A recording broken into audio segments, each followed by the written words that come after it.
Hello once again. Siguro nagtataka kayo kung bakit ganun yung mata ko. Para akong lasing.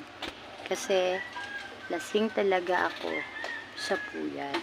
Hindi sa alak, sa puyat.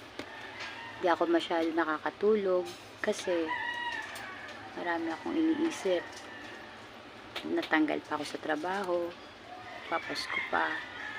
So hindi ko alam kung paano ko sisimulan yung pang-araw-araw ko. Tsaka ang laki na naging kaibahan ng katawan ko dun sa pinasukan ko. Pero okay lang kasi gusto ko naman yung trabaho ko. Kaya lang, naging masasakitin ako. The point na lagi akong absent, magkasunod na araw.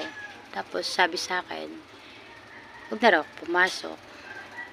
Nung marinig ko yun, naiyak nga ako kasi syempre, wala